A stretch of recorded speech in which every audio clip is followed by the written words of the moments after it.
Everybody thinks I'm Superman. And it'd been very easy to write a book about the hero. I had to tell them where I came from, to give people hope that, wow, that's where he came from? He came from all these up obstacles, and now he's there?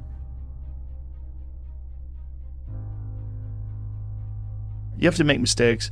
You've been there, you feel it, you understand what it is, and then you have that time to adjust. That's why losing in life is so important.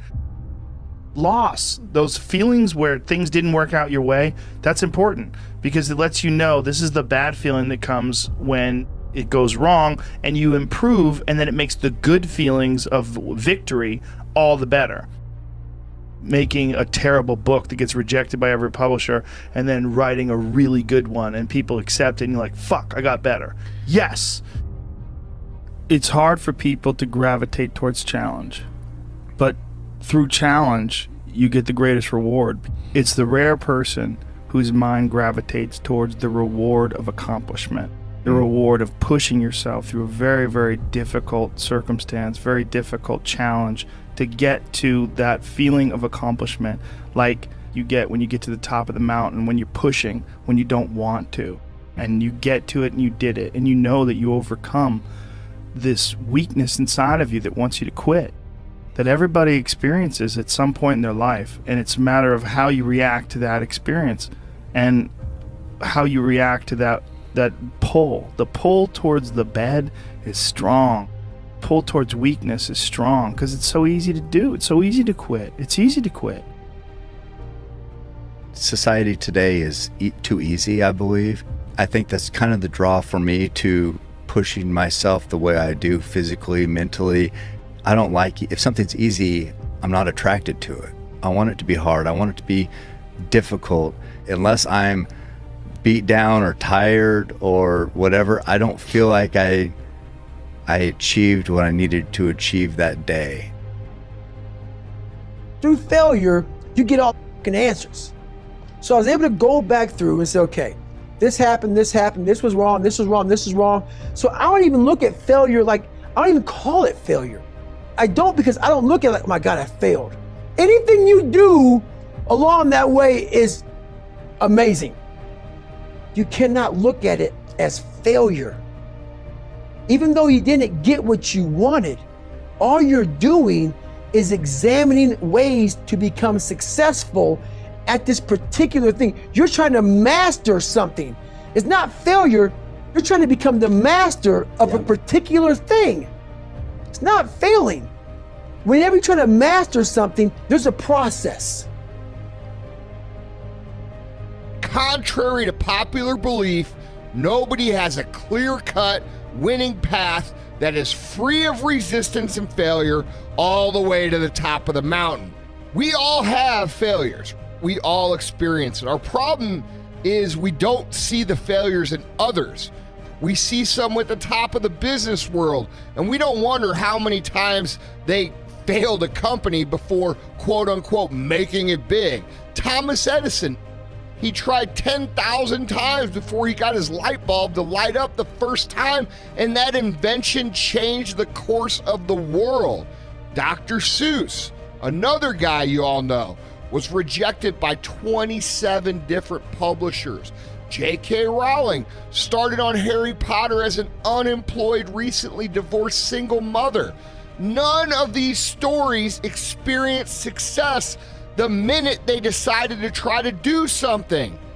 But instead of what most people do and quit, they kept at it.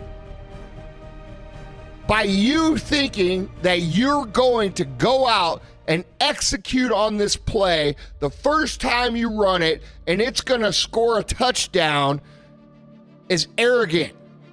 People spend their whole lives becoming skilled at what they do.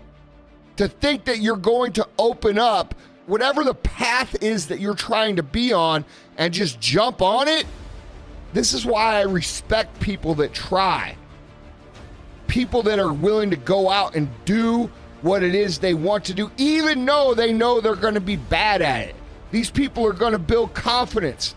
They're going to earn some self-respect, and eventually They'll have failed so many times and gotten used to getting up and brushing it off and laughing at it that they're going to look back and say, hey, the whole reason I'm here is because I had the balls to look like an idiot. The fear of failure is something that comes like a force around you that's instilled by society. Look at a kid learning to walk. You don't watch them take their first steps, fall down, and then say, man, you know what? Screw this. I'm just going to crawl around the rest of my life. This lesson is the ultimate lesson for you to learn. You just forget it.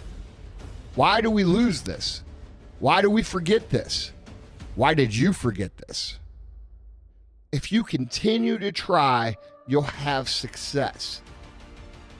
You have to realize that failure is a scenario to learn from. Part of succeeding and part of getting where you want to be is figuring out what doesn't work. It's a natural part of the process. And knowing what not to do is just as important as knowing what to do. You can only learn what not to do if you're willing to try and you're willing to fail. You have to make it a definitive moment. You have to understand that that definitive moment has passed you by. You have to immediately look towards the future and start moving forward again. You cannot dwell on your failures. You need to look back and figure out what it is you need to learn from them. You're going to get punched in the face. What did you learn from it? These are the things that you have to understand, because if you don't get up and take the lessons from every ass kicking that you get in life and continue to move forward, those ass kickings that you get were for nothing. You have to look at failures as unavoidable. They're part of the process. That's just the way it is. They're gonna happen, and they're gonna happen to you, and they're gonna happen a lot. All you have to do is figure out why it happened and avoid that fucking pothole the next time you walk by it. You've got to view failure as part of the equation. It is part of the success equation. You have to see it as part of the process. If you look at it like an inevitable step that you have to take, it's going to be that much easier to pick up and move on when you get those stings, when you get those setbacks, when you hit those roadblocks. You just have to understand it is what the fuck it is. Each time you start something new, you have to understand that you are going to fail. Not just once, not just twice, but likely dozens of times over the course of your life. And the difference between people who make it and people who don't is how much of this shit they're willing to put up with. Everyone wants to find the foolproof plan. And I'm just gonna tell you, man, there is no fail-safe. There's no surefire way to get to where you wanna go with no pain. That's just reality. Failure is unavoidable. Failure is a teaching moment and a learning moment. And failure is absolutely 100% part of the process. It's not the part of the process that everybody brags about on Instagram. It's not the part of the process that everybody beats their chest about on Friday night when you're drinking beers with your boys. No one brags about it, but you know what? Maybe they should, because the more you fail and the more you move forward, the more you're going to succeed.